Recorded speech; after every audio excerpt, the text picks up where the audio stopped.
I played through God of War 2018, and I just recently finished watching the cutscenes of God of War 2018 because I wanted to. Baldur is a character that's on my mind quite a bit right now. Baldur's a really complex character. I love the way that Santa Monica took the themes of Norse mythology and crafted them into something that worked for their game. Based on Norse mythology, Baldur is the Norse god of light and purity. He's known for his beauty and near invulnerability, which obviously, but I wouldn't even say that the Baldur from God of War 2018 is beautiful. Baldur was considered to be handsome and gracious and cheerful and friendly and outgoing. It's really interesting that we get this version of Baldur, which is certainly different in God of War 2018. Let's take a listen to this.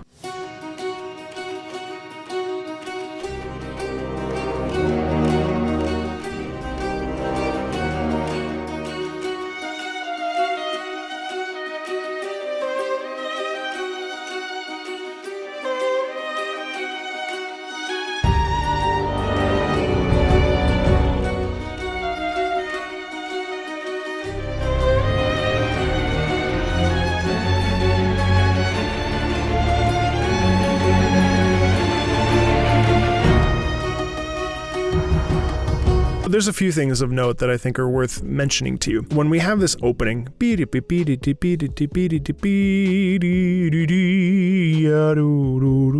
violin represents the sadness of Baldur. I think in this case, when we think about the fact that Freya puts this spell on him that makes him invulnerable, makes him impossible to feel pain due to her fear of losing him and having him suffer, she causes Baldur to miss out on a lot of the joys of life. And I think in many ways he views this as a curse. There's something about Baldur in this music that is desperate. I think it's due to the fact that he wants to die. He wants to not be immortal. He wants to find somebody that can absolutely put him out of his misery. And so that desperation to die has turned into a jadedness, has turned into an anger towards the world. There's a frustration in him, especially when we see him when he first interacts with Kratos. You know, I was hoping to find you. I was hoping you'd put me out of my misery. I can't die, you know, and he says all these things. And of course, us as an audience don't know that he's invulnerable at the time that we first meet him. And I don't know when this Deliverance track plays, but if it plays during that battle between him and Kratos, there is this feeling of a desperate, almost playful quality there, especially in the beginning. I think the use of instruments there is a bit high pitched. There is a sense that Baldur is sort of energized. There's almost a little bit of hope even, but then the violin comes in showcasing Baldur's immense feeling of frustration and sadness at the world. Let's keep listening. I want to see where this goes.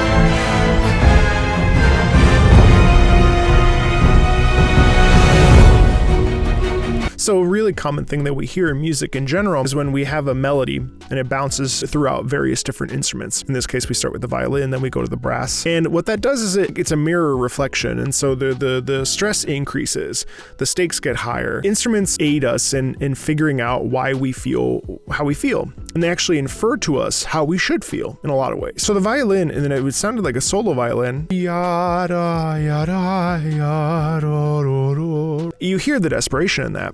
Whereas now we have it in the brass. That's where we hear the virility and the strength and the power of Baldur as he tries to, in this case, probably overtake Kratos. And there is this feeling of domination and this feeling of absolute fortitude that then carries over into the different instruments. And it's interesting because the horns have a very different emotional response for us than the string does, because the string is a very kind of a human quality to it. Whereas usually we associate brass with forceful music or with music that's very strong and powerful. It's an interesting juxtaposition there between just a simple musical gesture of switching instruments for the same melody. It's really cool.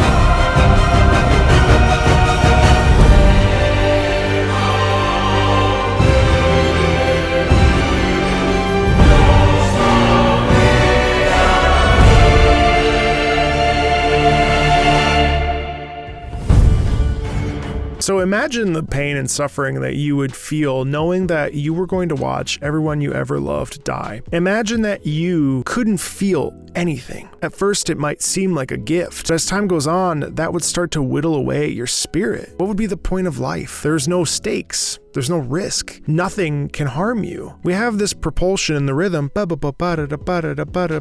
we have the choir over top. Throughout this entire piece, there's a great deal of feeling of frustration in Baldur. It's a really cool musical idea to have this propulsion in the instruments and then have the vocalists over top.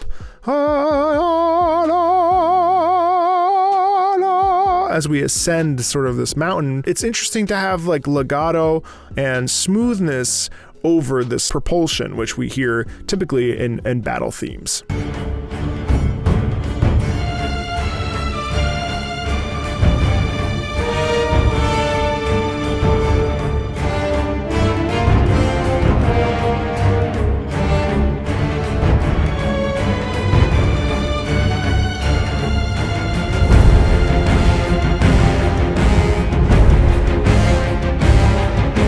Yeah, so this is the fight with Kratos because we just heard Kratos' leitmotif, which, by the way, leitmotifs are really interesting because they announce characters, places, or things. And so in this case, this is that fight between Baldur and the god of war. And you hear that because right now we just heard, which of course you're familiar with the game. You know that it appears every time Kratos does something, basically. It's a very, very powerful leitmotif, just 3 notes. Very cool. You hear this sort of push and pull of Baldur and Kratos, and there's this antagonism, which we understand, having played the game, that they are beating the ever-living out of each other right now. There is this back and forth where Baldur will take the stage, then Kratos will take the stage, then we go back and forth. But that propulsive rhythm that I was mentioning in the last time I stopped, that's all to indicate this fight scene.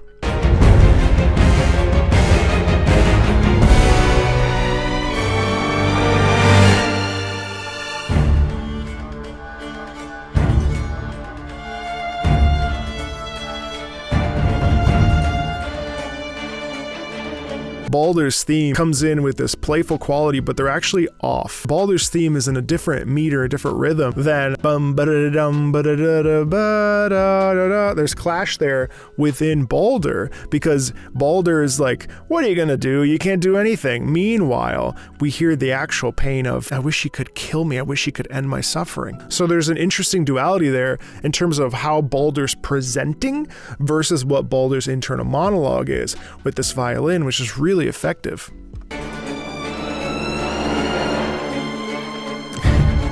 Kratos theme right there.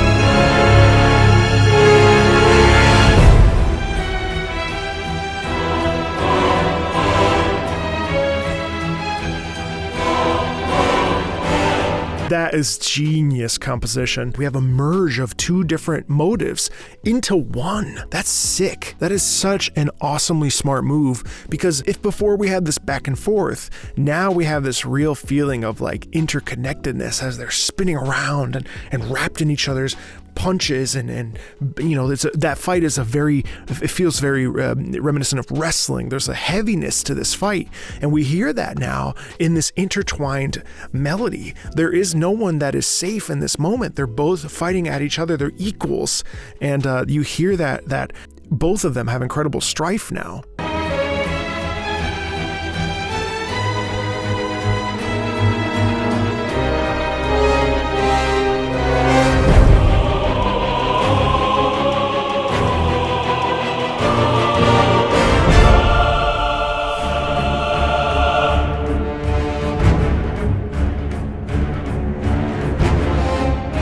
I like this too. This is like a Jaws thing.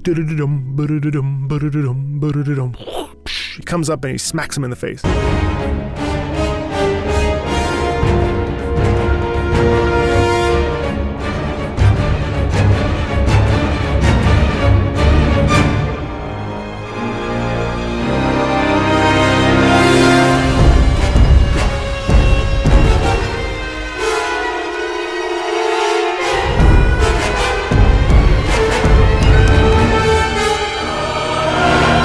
It sounds like a comet falling. It sounds like an airplane flying overhead, dropping a bomb, right? That must be when Baldur reaches down and does the big seismic comet drop onto Kratos. There's a real tension here. These two warriors are really, neck to neck. There's an equality here that's really powerful.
And that's a really nice resolution here. The thing that we have to understand is that, obviously Kratos does come out the victor in this fight, and you feel this back and forth tension pretty much throughout the whole thing. But I wonder why at the very end we hear Baldur's music sung by humans, sung by the very thing that in its essence, well, he's not because he's a god, but I think he longs for that humanity, for that desire to be killed, and for that feeling of having feelings and being able to feel, which is a very human thing. We feel everything: emotion, pain, anger, sadness, a range, a swath of emotions and a swath of different sensations and feelings. Yes, this is a battle between him and Kratos and whatever, but ultimately I think that this is actually, his desperation, especially in that middle section, how he presents versus what he feels inside. Yeah, it's an awesome track.